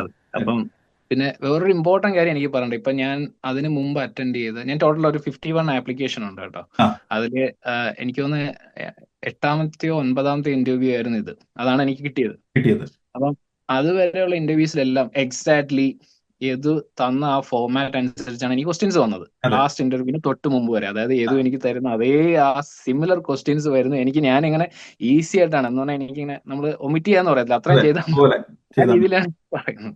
ആ അതേപോലെ ഒമിറ്റ് ചെയ്ത് കൊടുക്കുക, എല്ലാം പറയുന്നു, എല്ലാം എന്നിട്ട് എനിക്ക് കിട്ടുന്നില്ല. ഉം, പക്ഷെ ഈ 9ാമത്തെ ഇന്റർവ്യൂവിന് പോയപ്പോൾ, അതായത് വാർഡ് അഡ്മിനിസ്ട്രേറ്റീവ് PRS പോകുമ്പോൾ ഉം. എനിക്ക് വന്ന ക്വസ്റ്റ്യൻസ് എല്ലാം എൻറ്റയർലി ഡിഫറെന്റ് ആണ്. കംപ്ലീറ്റ്ലി ഡിഫറെന്റ് ഇതുവരെ ഞാൻ ഫേസ് ചെയ്യാത്ത ക്വസ്റ്റ്യൻസ് ആണ് എന്നോട് എല്ലാം ചോദിച്ചത്. പക്ഷെ വന്നിട്ടുണ്ടായിരുന്നു. ആ എനിക്കത് ആൻസർ ചെയ്യാൻ പറ്റിയത് നിങ്ങൾ തന്ന ആ ക്വസ്റ്റ്യൻസ് ഞാൻ പ്രാക്ടീസ് ചെയ്ത് ഓൾറെഡി ഞാൻ അത് തഴമ്പിച്ചിരിക്കുന്നു. അതെ എനിക്കത് ഞാൻ പാനിക് ആയില്ല, എനിക്ക് അവർ ചോദിക്കുന്നത് പെട്ടെന്ന് കണക്ട് ചെയ്യാൻ പറ്റി. അതെ പാരാഫ്രൈസ് ചെയ്ത് അപ്പം വന്നിട്ടുണ്ടായിരിക്കും ദേവ്. അതാണ് സംഭവം മെയിൻ ആയിട്ട്. അതെ അതെ അതെ എന്ന് പറഞ്ഞാൽ സിറ്റുവേഷണൽ ആയിട്ട് ചോദിക്കുന്ന ഓരോ കാര്യങ്ങൾ. ഇപ്പം ഫോർ എക്സാമ്പിൾ ഇപ്പം ഞാൻ അറ്റൻഡ് ചെയ്ത പലതും സിമിലർ ക്വസ്റ്റ്യൻസ് ആയിരുന്നു. ഉം. അപ്പം എനിക്ക് തോന്നുന്നു അതിൽ അവർ ഡിഫറെന്റ് ആയിട്ട് അത് ഹാൻഡിൽ ചെയ്തു. മനസ്സിലായില്ല, കൊണ്ടുവന്നു. കുറച്ചുകൂടി വേറൊരു രീതിയിൽ ഹാൻഡിൽ ചെയ്തപ്പം അതെ എന്റെ ഫസ്റ്റ് ഇന്റർവ്യൂ ആയിരുന്നെങ്കിൽ ഞാൻ നല്ല പാനിക് ചെയ്യാനെ. പക്ഷെ എനിക്ക് ഈ 8 ഇന്റർവ്യൂസിൽ ഇപ്പം നിങ്ങൾ തന്ന ഡിഫറെന്റ് 8 മെറ്റീരിയൽസ് എനിക്ക് ഇതൊന്നും ഫുള്ളൊന്നും അതെടുത്ത് ഉം. കറക്റ്റ് ആയിട്ട് കൊടുത്താൽ മാത്രം മതിയായിരുന്നു. മതിയായിരുന്നു. ഉം. അതെ ഞാനായിട്ടൊന്നും ക്രിയേറ്റ് ചെയ്യേണ്ട ആവശ്യമില്ല. ഞാൻ അതുവരെ പ്രിപ്പയർ ചെയ്ത കാര്യങ്ങൾ ഓരോന്നായിട്ട് എടുത്ത് കറക്റ്റ് ആയിട്ട് കൊടുക്കുക. പക്ഷെ കൊടുക്കാം. അതെനിക്ക് ചെയ്യാൻ പറ്റി. അപ്പം അത് മേ ബി അത്രയും മെറ്റീരിയൽസിൽ കൂടെ പോകാൻ പറ്റിയോണ്ടായിരിക്കും. അതെ കാരണം എനിക്ക് നിങ്ങളുടെ മെറ്റീരിയൽസ് അത് ഇഷ്ടപ്പെടാൻ ഒരു കാരണം എന്ന് വെച്ചാൽ അത് കുറച്ച് സിമ്പിൾ ആണ്, വളരെ ഈസി ആയിട്ട് മനസ്സിലാക്കാൻ പറ്റുന്നുണ്ട്, അങ്ങനെ കോംപ്ലിക്കേറ്റഡ് അല്ല അത്. അതെ എന്നുവെച്ചാൽ കാര്യം സെനാരിയോസ് ആണല്ലോ ദൈവം മെയിൻ ആയിട്ട്. ഇപ്പം ഞാൻ അതെ അതിനകത്ത് ക്രിസ്റ്റൽ ക്ലിയർ ആയിട്ട് പറഞ്ഞിട്ടുണ്ട് എന്താണ് നിങ്ങൾ ആൻസർ പറയുമ്പം ഉദ്ദേശിക്കുന്നത്, എന്താണ് അവർക്ക് നിങ്ങളുടെ നിന്ന് വേണ്ടത്, അതെ അപ്പം എന്തൊക്കെ നിങ്ങൾ ഷോക്കേസ് ചെയ്യണം. അപ്പൊ ഓരോ ക്വസ്റ്റിനും എന്തൊക്കെയാണ് ഷോക്കേസ്, ഇവിടെ ഇന്ന വാല്യൂസ് ആണ് നിങ്ങൾ ഷോക്കേസ് ചെയ്യേണ്ടത്, മറ്റേ വാല്യൂസും പറഞ്ഞോളൂ പക്ഷെ ഇന്നതാണ് കൂടുതലായിട്ട് പറയേണ്ടത്. കാണിക്കട്ടെ. അതെ അപ്പം അതൊക്കെ വളരെ ഹെൽപ്ഫുൾ ആയിരുന്നു. കാരണം അങ്ങനെ ഒരു എന്താണ് ഒരു മെറ്റീരിയൽ ഒന്നും ഞാൻ കണ്ടിട്ടില്ല. എനിക്ക് അങ്ങനെ അല്ല ഇപ്പം ദൈവം ഇപ്പൊ ഞാൻ പറയട്ടെ, ഇപ്പൊ മെറ്റീരിയൽസ് ആവട്ടെ അല്ലെങ്കിൽ നമുക്ക് വീഡിയോസ് ആവട്ടെ റിസോഴ്സസ് ആവട്ടെ നമുക്ക് എവിടെ നോക്കിയാലും കിട്ടും. മനസ്സിലായി. ഇപ്പൊ അതെ നമുക്ക് AI കാലമാണ്. അതാണ് ഞാൻ പറഞ്ഞത്. ഇപ്പൊ നമ്മള് ചുമ്മാ ഒരു ഏജൻസിയിൽ ചേരുമ്പോൾ അവരെന്താ ചെയ്യുന്നത്, കുറച്ച് നമ്മൾ ചെയ്യുന്ന പോലെ തന്നെ ഒരു ആ, ഇന്റർനെറ്റിൽ നിന്ന് കുറച്ച് ഡൗൺലോഡ് ചെയ്ത് അതൊന്ന് ഡ്രാഫ്റ്റ് ചെയ്ത് അതെ ഓർഗനൈസ് ചെയ്ത് നമുക്ക് ചിലപ്പോൾ അയച്ചുതരികയായിരിക്കും ചെയ്യുന്നത്. അതെ അത് അത് അത് നിങ്ങളുടെ മെറ്റീരിയൽ കാണുമ്പോൾ നമുക്ക് ആ വ്യത്യാസം മനസ്സിലായി. ഇപ്പം ഞാനൊരു പോസ്റ്റ് പറയുമ്പം അത് എനിക്ക് വേണ്ടി അതിൽ കുറച്ച് മെനക്കെട്ടിട്ടുണ്ടെന്ന് നമുക്കത് വായിക്കുമ്പോൾ മനസ്സിലാവും. അത് ഓരോ റോളിനും നമുക്ക് ഇപ്പം അതാണ് ഞാനിപ്പം ഓരോ ജോബിന്റെ കാര്യം ദൈവം പറയുമ്പോൾ ആ ഡ്യൂട്ടീസ് ആൻഡ് റെസ്പോൺസിബിലിറ്റീസും നിങ്ങളുടെ അതെ ആപ്ലിക്കേഷന്റെ PDF അയച്ചു തരാൻ പറയുന്നത്. മനസ്സിലായോ? കാര്യം ഓരോ ജോബിനും duties and responsibilities completely different ആണ്. ഓക്കെ അതെ ഇപ്പൊ ഞാൻ പറഞ്ഞു ഇപ്പം ദൈവന് ഇപ്പൊ ഇത്രയും മെറ്റീരിയൽസ് കിട്ടി, അല്ലെങ്കിൽ നമുക്ക് എവിടെ നിന്ന് വേണമെങ്കിലും നമുക്ക് മാർക്കറ്റിൽ നിന്ന് മെറ്റീരിയൽസ് കിട്ടും. പക്ഷേ അത് നമ്മൾ പ്രിപ്പയർ ചെയ്യുന്ന ഒരു സംഭവമുണ്ട്. ഇപ്പൊ ദൈവന് ആദ്യം ഒരു വീഡിയോ ആക്സസ് നമ്മൾ തന്നിട്ടുണ്ടായിരുന്നു ഇല്ലേ? അത് കണ്ടപ്പോ ദൈവൻ എന്ത് തോന്നി ഫസ്റ്റ് കണ്ടു കഴിഞ്ഞപ്പോ? അത് എനിക്ക് തോന്നുന്നു ഒരു എന്നെ പോലെ ഒരു എന്താണ് എക്സ്പീരിയൻസ് ഇല്ലാത്തൊരു പുള്ളിക്കാരൻ, അതായത് മീൻസ് അതെ ക്ലിനിക്കൽ എക്സ്പീരിയൻസ് ഇല്ലാത്തൊരു പുള്ളിക്കാരുടെ ഒരു വീഡിയോ ആയിരുന്നു. അതെ അപ്പം ആ വീഡിയോ കണ്ടപ്പോഴായിരുന്നു സത്യം പറഞ്ഞാൽ കുറച്ചുകൂടി കാര്യങ്ങൾ എനിക്ക് എന്താണ് വ്യക്തമായി എന്താണ് ഉദ്ദേശിക്കുന്നത്. അതായത് ഒരു ക്ലിനിക്കൽ എക്സ്പീരിയൻസ് ഇല്ലാത്ത ഒരാൾക്ക് എങ്ങനെ കാര്യങ്ങൾ ആൻസർ ചെയ്യാൻ പറ്റണം, എങ്ങനെ അത് എക്സ്പ്ലെയിൻ ചെയ്യാൻ പറ്റണം, എങ്ങനെ അത് കണക്ട് ചെയ്യണം എന്നൊക്കെ മനസ്സിലായത് അതായിരുന്നു. അത് തന്നെയാണ് എന്റെ ബേസ്. ആ വീഡിയോ ഞാൻ ഇടയ്ക്കിടയ്ക്ക് റിപ്പീറ്റ് ചെയ്യും. എല്ലാ ഇന്റർവ്യൂസിന് പോകുന്നതിന് മുമ്പ് ആ വീഡിയോ ഒന്ന് റിപ്പീറ്റ് ചെയ്ത് കാണും. ഓക്കെ, എന്നിട്ട് എന്തെങ്കിലും ഒരു പോയിന്റ്സ് നോട്ട് ചെയ്തിട്ട് ഓക്കെ അപ്പൊ ഇതായിരിക്കും ഞാൻ ഇനി ഫിക്സ് ചെയ്യേണ്ടതെന്ന് പറഞ്ഞ് ഫിക്സ് ചെയ്യും. അതെ, കാര്യം ഇത് വേറെ ഒന്നും കൊണ്ടല്ല. ഇപ്പം ഞങ്ങൾ ആ ഒരു റെക്കോർഡ് സെഷൻ ഇപ്പൊ അഡ്മിൻ റോൾസിന് വരുന്ന സമയത്ത് കാൻഡിഡേറ്റ്സിന് കൊടുക്കുന്നതിന്റെ മെയിൻ റീസൺ എന്ന് വെച്ചാൽ, ഒന്ന് ആ കാൻഡിഡേറ്റ് അല്ലെങ്കിൽ ദൈവ് ഇപ്പൊ നമ്മുടെ ആ മെറ്റീരിയൽ കാണുന്ന സമയത്ത് ആ കാൻഡിഡേറ്റിന് പ്രീവിയസ് എക്സ്പീരിയൻസ് ഒന്നും തന്നെ ഇല്ല. ഓക്കെ, ടെക്നിക്കൽ എക്സ്പീരിയൻസ് ഇല്ല, പക്ഷെ അവർക്ക് നല്ല സ്കിൽസ് ആണ്, ഭയങ്കര സ്കിൽഫുൾ ആണ് അവർ. ഓക്കെ, അപ്പം NHSന്റെ ക്വസ്റ്റ്യൻ ചോദിക്കുമ്പോഴത്തേക്കും അതിന്റെ വാല്യൂസിലോട്ടൊന്നും അവർക്ക് കണക്ട് ആവാൻ പറ്റുന്നില്ല. എഗെയിൻ ടണൽ വിഷനിൽ നിൽക്കുകയാണ് ആള്. ഓക്കെ, അപ്പൊ അതിനകത്ത് നിന്ന് ഞാൻ കൊടുക്കുന്ന ഫീഡ്ബാക്സ്, ഇപ്പൊ ഞാൻ നിങ്ങൾക്കൊരു മോക്ക് ഇന്റർവ്യൂ നടത്തുന്നതിന് മുന്നേ, അതുകൊണ്ടാണ് ഞങ്ങൾ എപ്പോഴും പറയണത് അഡ്മിഷൻ എടുക്കുന്ന സമയത്ത് ആ മോക്ക് സെഷന് മുന്നേ ആ ഇന്റർവ്യൂവിന്റെ റെക്കോർഡ് സെഷന്റെ വീഡിയോ ആക്സസ് മസ്റ്റ് ആയിട്ടും കാണണം. ഇല്ല, ദൈവന്റെ ഞാൻ പറഞ്ഞിട്ടുണ്ട്, ദൈവം അത് കണ്ട് നോട്ട്സ് പ്രിപ്പയർ ചെയ്തതിനു ശേഷം മാത്രം മെറ്റീരിയൽസ് നോക്കുക, എന്നിട്ട് മോക്കിലോട്ട് വരാം. അത് ദൈവന് എത്രത്തോളം ഹെൽപ്പ്, ലൈക്ക് കൈൻഡ് ഓഫ് ഒരു ഐ ഓപ്പണർ ആയിരുന്നു ആ വീഡിയോ സെഷൻസ് ദെൻ മോക്കിലോട്ട് വന്നപ്പോ? അതെ അതെ, ഞാൻ അതിന്റെ ബേസിൽ തന്നെയാണ് എന്റെ ആൻസേഴ്സ് ഞാൻ ഡിസൈൻ ചെയ്തത്. ഞാൻ എന്റെ ഇപ്പൊ ഇത് തന്ന ക്വസ്റ്റ്യൻസിന് ഇപ്പൊ ഞാൻ എന്റേതായ രീതിയിൽ ആൻസേഴ്സ് അവിടെ ക്രിയേറ്റ് ചെയ്യണമല്ലോ. കാരണം എന്റെ എക്സ്പീരിയൻസ് വെച്ചിട്ട് അതുമായിട്ട് കണക്ട് ചെയ്യണമല്ലോ. അപ്പൊ അതിനെല്ലാം ഈ ബേസ് ആയിട്ട് ഉണ്ടായിരുന്നത് ആ വീഡിയോസ് ആയിരുന്നു. ഓരോ വീഡിയോസ് കണ്ടിട്ടായിരുന്നു ഞാൻ ഇങ്ങനെ ഓക്കെ ഇതിങ്ങനെ ചെയ്യണം, അതങ്ങനെ ചെയ്യണം. കാരണം ചില കാര്യങ്ങൾ എനിക്ക് നല്ല ഡൗട്ട് ഉണ്ടായിരുന്നു. ഇത് എങ്ങനെ ഞാൻ ട്രാൻസ്ഫർ ചെയ്യാൻ പറ്റുമോ എനിക്ക് എന്ന് പറഞ്ഞാൽ ചില ആൻസേഴ്സ് വരുമ്പോൾ ഇത് എനിക്ക് എക്സ്പീരിയൻസ് ഇല്ലാതെ പറയാൻ പറ്റുമോ, ഇതെങ്ങനെ ഞാൻ കണക്ട് ചെയ്യും. അപ്പം ഓക്കെ, നിങ്ങൾ നിങ്ങളുടെ ജോലി സ്ഥലത്ത് അത് എക്സ്പീരിയൻസ് ചെയ്തില്ലെങ്കിൽ ലൈഫിൽ നിന്ന് എടുത്തിട്ടോളൂ എന്നുള്ള അങ്ങനെ ഒരു ഓപ്ഷനും കൂടി ഉണ്ടായിരുന്നു അതിൽ. ഞാൻ പറഞ്ഞത് വേറെ നല്ലത്, ഇപ്പൊ നമ്മള് ലൈക്ക് ഈ ബീങ് ഓപ്പൺ ആൻഡ് ഓണസ്റ്റ്, ഇപ്പൊ ഇത് പറഞ്ഞുകൊണ്ട് ഞാൻ പറയാം, ഇപ്പം ഒരു കാൻഡിഡേറ്റ്, ഇപ്പൊ നമ്മൾ തന്നെ ഇന്റർവ്യൂ ചെയ്യുന്ന സമയത്ത് തന്നെ ഇപ്പൊ കാൻഡിഡേറ്റ് ചിലപ്പം അവർക്ക് ഒരു പ്രോപ്പർ റീസൺ കാണും അവർ ഇങ്ങോട്ടേക്ക് വരുന്നത്. അവർ വെയിൽസിൽ നിന്നായിരിക്കും ചിലപ്പോൾ യാത്ര ചെയ്ത് മാഞ്ചസ്റ്റർ ഇന്റർവ്യൂവിന് വേണ്ടിയിട്ട്. ഓക്കെ, അപ്പൊ അതിന്റെ മെയിൻ റീസൺ അവരുടെ ഹസ്ബൻഡും കൊച്ചും ഇവിടെ ആയിരിക്കും, മാഞ്ചസ്റ്ററിലായിരിക്കും. ഓക്കെ, അവർക്ക് മൂവ് ചെയ്യണം, ഇത്രയുള്ള സംഭവം. മെയിൻ ആയിട്ട് മൂവ് ചെയ്താൽ അവർക്ക് നല്ലൊരു വർക്ക് ലൈഫ് ബാലൻസ് ആയി ഫാമിലിയുടെ കൂടെ സെറ്റിൽ ആയി. ഓക്കെ, പക്ഷെ ഇന്റർവ്യൂവിന് നമ്മളൊരു ക്വസ്റ്റ്യൻ ചോദിക്കുക അവരുടെ അടുത്ത്, എന്തുകൊണ്ട് നിങ്ങൾ ഇത്രയും ദൂരം വെയിൽസിൽ നിന്ന് മാഞ്ചസ്റ്റർ സെലക്ട് ചെയ്യാനുള്ള കാര്യം എന്താ? ഓക്കെ, എന്നൊരു ക്വസ്റ്റ്യൻ ചോദിച്ചു. പക്ഷേ കൊന്നാലും ഹസ്ബൻഡും മക്കളും ഇവിടെയാണ്, എനിക്ക് അവരുടെ കൂടെ ജോയിൻ ചെയ്യണം എന്നൊരു വാക്ക് പറയില്ല. ഓക്കെ, എന്ത് പറയും? ഞാൻ മാഞ്ചസ്റ്ററിനെ പറ്റി റിസർച്ച് ചെയ്തു, മാഞ്ചസ്റ്റർ ഇത്രയും അക്രഡിറ്റേഷൻ, ഓർഗനൈസേഷനെ കുറിച്ച്, അതായത് ട്രസ്റ്റിനെ കുറിച്ച് ഭയങ്കരമായിട്ട് തള്ളാനേ നമ്മൾ പെട്ടെന്ന് ചിന്തിക്കുള്ളൂ. ലൈക്ക് തള്ളിക്കോ, നോ പ്രോബ്ലം, പറഞ്ഞോ, ഇറ്റ്സ് അബ്സല്യൂട്ട്ലി ഫൈൻ. പക്ഷേ like being open and honest, again പറയാണ് നമ്മള്, എന്റെ മെയിൻ റീസൺ എനിക്ക് വർക്ക് ലൈഫ് ബാലൻസ്. ഓക്കെ, എന്റെ ഫാമിലിയായിട്ട് എനിക്ക് റീജോയിൻ ചെയ്യണം, എന്റെ ഹസ്ബൻഡ് ഇവിടെയാണ്, എന്റെ കുഞ്ഞ്. എനിക്ക് ഒരു ക്വസ്റ്റ്യൻ വന്നിരുന്നു, അപ്പൊ ഞാൻ ആ ഏതു പറഞ്ഞ കണക്ക് എക്സാക്ട്ലി അത് ഞാൻ റീഡിസൈൻ ചെയ്തെടുത്തത്. അതായത് ഞാൻ ആദ്യം കുറച്ച് ട്രസ്റ്റിനെ കുറിച്ച് സംസാരിച്ചു, എന്നിട്ട് പറഞ്ഞു ഇതിനേക്കാൾ ഉപരി എനിക്ക് ഇന്നതാണ്, എനിക്ക് എന്റെ ലെഫ്റ്റ് ലെഗിൽ ഇങ്ങനെ ഒരു പ്രശ്നമുണ്ട്, പിന്നെ എന്റെ മിസ്സസ് പ്രഗ്നന്റ് ആണ്, അപ്പം എനിക്കൂടി കുറച്ച് എന്താണ് എനിക്ക് എന്റെ വർക്ക് ലൈഫും പേഴ്സണൽ ലൈഫും തമ്മിൽ ബാലൻസ് ചെയ്യാൻ പറ്റുന്നില്ല. അപ്പം അതിനൊരു ബെറ്റർ ഓപ്ഷൻ NHS ആണ്. കാരണം ഇതാണ് എന്റെ ഏരിയ, ഇവിടെ എനിക്കിത് പ്രശ്നം ഉണ്ടാവത്തില്ല. എനിക്ക് കുറച്ചുകൂടി എനിക്ക് എന്റെ കരിയറും പ്രോഗ്രസ് ചെയ്യാം, അതിനോടൊപ്പം എന്റെ പേഴ്സണൽ ലൈഫും കംഫർട്ടബിൾ ആയിട്ട് മുന്നോട്ട് പോകും. അങ്ങനെയൊക്കെ എനിക്ക് ആ സമയത്ത് ഞാൻ ഫസ്റ്റ് ഇന്റർവ്യൂ ഞാൻ പറഞ്ഞില്ല, ഇതിനോട് സംസാരിച്ചതിന് ശേഷം സെക്കൻഡ് ഇന്റർവ്യൂ മുതൽ ഞാൻ ആ ഉത്തരവായിരുന്നു കൊടുത്തു തുടങ്ങി. അതെ, അത് ഭയങ്കരമായിട്ട് നമ്മളെ ലൈക്ക് ഇപ്പൊ ഞാൻ ഇതൊന്നും തന്നെ നമ്മളിപ്പോ നാട്ടിൽ നിന്ന് വരുന്ന സമയത്ത് ഒരു 5 വർഷം മുന്നേ ഇതൊന്നും പറഞ്ഞു തരാനോ അല്ലെങ്കിൽ അറിയാനോ നമ്മൾ പറയുകയോ ഒന്നും ചെയ്യുന്നില്ല. ഓക്കെ, പക്ഷെ ഇതെല്ലാം നമുക്കൊരു പ്രോഗ്രസീവ് ഗ്രോത്ത് ആണല്ലോ ഓരോ സംഭവങ്ങളും. നമ്മള് ലൈഫിൽ തന്നെ നമുക്ക് ഭയങ്കരമായിട്ട് വാല്യൂസ് ആൻഡ് ബിഹേവിയേഴ്സ്, നമ്മൾ കുറെ കാര്യങ്ങൾ നമ്മൾ പഠിക്കും ഇവിടുത്തെ കൾച്ചറുമായിട്ട്. ഇത് എനിക്ക് മെയിൻലി തോന്നി എന്താണെന്നറിയോ, നമ്മുടെ ഒരു നാട്ടിലുള്ള ഒരു കൾച്ചറും ഇവിടുത്തെ ഒരു ഇന്റർവ്യൂവിന് പോകുമ്പോൾ കൾച്ചറും തമ്മിൽ ഒരുപാട് വ്യത്യാസമുണ്ട്. അബ്സല്യൂട്ട്ലി, ഭയങ്കര എനിക്ക് നല്ല രീതിയിൽ ഫീൽ ചെയ്തായിരുന്നു, ഒരു കൾച്ചറിൽ ഒരുപാട് വ്യത്യാസമുണ്ട്. അതെ, ഇപ്പൊ ഞാൻ തന്നെ ഇപ്പം ആസ് എ മലയാളി എന്നുള്ള രീതിയിൽ ഞാൻ അങ്ങനെയല്ല ദേവിന്റെ അടുത്ത് ഇന്റർവ്യൂ നടത്തുന്നത്. മനസ്സിലായോ? അപ്പം ആ ഒരു പാറ്റേൺ എങ്ങനെയാണോ ഇവിടെ ഇന്റർവ്യൂ നടത്തുന്നത്, അതുപോലത്തെ ഒരു പാറ്റേൺ ആ മോക്കിൽ കൊണ്ടുവരാൻ ഞാൻ ഉദ്ദേശിക്കുന്നതിന്റെ മെയിൻ തിങ് എന്ന് പറയുന്നത് ഈ സെയിം സംഭവം ദേവിന് അവിടെ പോകുമ്പോൾ കിട്ടണം. അപ്പൊ ആ ഒരു ഫീൽ ദേവിനുണ്ടാകുമ്പോൾ ആ ഒരു കോൺഫിഡൻസ് നമുക്ക് കിട്ടും എന്തായാലും. ഇത് ഇപ്പം ദേവിനാണെങ്കിലും ഈ ഒരു കരിയറിലോട്ട് കയറുമ്പോൾ ഓട്ടോമാറ്റിക്കലി നമുക്ക് പല കാര്യങ്ങളും നമ്മുടെ ക്യാരക്ടറിൽ നമുക്ക് മോഡിഫിക്കേഷൻസ് വരും. ഇപ്പൊ ആലോചിച്ച് നോക്കിയേ, ഇപ്പൊ ഇത്രയും പേഷ്യന്റ് സേഫ്റ്റി ആയിട്ട് നമ്മൾ നോൺ ക്ലിനിക്കൽ സൈഡിൽ നമ്മൾ പറയുന്നു. ഓക്കെ, എത്രത്തോളം ഒരു കെയർ ഒരു പേഷ്യന്റിന് കൊടുക്കുന്നുണ്ടെന്നുള്ള രീതിയിൽ ഒന്ന് ആലോചിച്ച് നോക്കിയേ. എന്തായാലും ഇപ്പം വെയിറ്റിംഗ് ലിസ്റ്റ് ആയിക്കോട്ടെ, ട്രീറ്റ്മെന്റ് കിട്ടുന്ന ഡിലേ, അങ്ങനെയുള്ള കുറെ പ്രശ്നങ്ങളുണ്ട്, ഇല്ല ഞാൻ പറയണില്ല. പക്ഷെ എത്രത്തോളം കൺസിഡറേഷൻ ആണ് ഒരു അഡ്മിൻ റോളിലോട്ട് നമ്മൾ പോകുമ്പോൾ പോലും നമ്മൾ ലുക്ക് ആഫ്റ്റർ ചെയ്യുന്നുള്ള കാര്യം ആലോചിച്ച് നോക്കിയേ. അല്ലെ, അപ്പൊ അത് അവർക്ക് നമ്മുടെ നിന്ന് കേൾക്കുമ്പോഴാണ് അവർ ആലോചിക്കുന്നത്, ഓക്കെ, ഈ പുള്ളിക്കാരൻ അല്ലെങ്കിൽ പുള്ളിക്കാരി ഒരു പ്രോപ്പർ ടീം പ്ലെയർ ആയിട്ട് നമ്മുടെ ടീമുമായിട്ട് ബ്ലെൻഡ് ചെയ്യും. ഓക്കെ, നിങ്ങൾക്ക് പ്രീവിയസ് എക്സ്പീരിയൻസ് ഇല്ലാന്ന് കരുതി അവർ എക്സ്പെക്ട് ചെയ്യും സ്റ്റിൽ നിങ്ങൾ വിത്തിൻ ദ NHSനകത്തുള്ളിൽ നിങ്ങൾ കയറി കഴിഞ്ഞാൽ എന്തൊക്കെയാണ് ചെയ്യാൻ പോണത്, അങ്ങനെ കുറെ കാര്യം. അപ്പൊ ഇതാണ് ലൈക്ക് കൈൻഡ് ഓഫ് ഒരു മെത്ത് എന്ന് പറയുന്നത്.